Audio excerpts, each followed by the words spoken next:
നമസ്കാരം, നാട്ടുരാജ്യ ന്യൂസിലേക്ക് സ്വാഗതം. തൊടുപുഴയിൽ എയ്ഡ്സ് ബോധവൽക്കരണ ഫ്ലാഗ് മോബ് നടന്നു. 2024 ഡിസംബർ 1 ലോക എയ്ഡ്സ് ദിനാചരണത്തിന്റെ ഭാഗമായി ഡിസംബർ 2 തൊടുപുഴ മുനിസിപ്പൽ ബസ് സ്റ്റാൻഡിൽ എയ്ഡ്സ് ബോധവൽക്കരണ flag mob Thodupuzha merchant youth വിജിൻ്റെയും മുട്ടം ജില്ലാ ഹോമിയോ ഹോസ്പിറ്റൽ പ്രവർത്തിക്കുന്ന ആയുഷ്മാൻ ഭവ നീതിയാലയം പ്രൊജക്റ്റുകളുടെയും Muttom IHRD technical higher secondary school NSS unit എന്നിവയുടെ സംയുക്ത ആഭിമുഖ്യത്തിൽ തൊടുപുഴ പ്രൈവറ്റ് ബസ് സ്റ്റാൻഡിൽ വെച്ച് എയ്ഡ്സ് ബോധവൽക്കരണ പ്രോഗ്രാം സംഘടിപ്പിച്ചു. എയ്ഡ്സ് പ്രതിരോധ മുദ്രയായി റിബൺ കെട്ടിയ ബലൂൺ ആകാശത്തേക്ക് ഉയർത്തിക്കൊണ്ട് merchant association president TC Raju തരണിയിൽ മുഖ്യ പ്രഭാഷണം നടത്തി. CK Navas, youth ring secretary Shri George Kutty Jose, treasurer Anas തുടങ്ങിയവർ ചടങ്ങിന് ആശംസകൾ അറിയിച്ചു.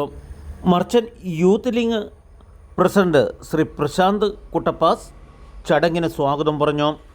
ഇടുക്കി ജില്ലാ program manager doctor Sreedarshan KS, NSS coordinator doctor Ajal Krishna, yoga instructor Jayakumar തുടങ്ങിയവർ പ്രോഗ്രാമത്തിന് നേതൃത്വം നൽകി.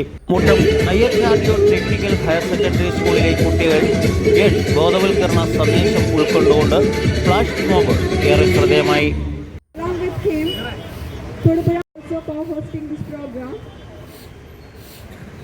ണെങ്കിൽ ഈ രോഗത്തെ നമുക്ക് തുടച്ചു നീക്കാൻ സാധിക്കും.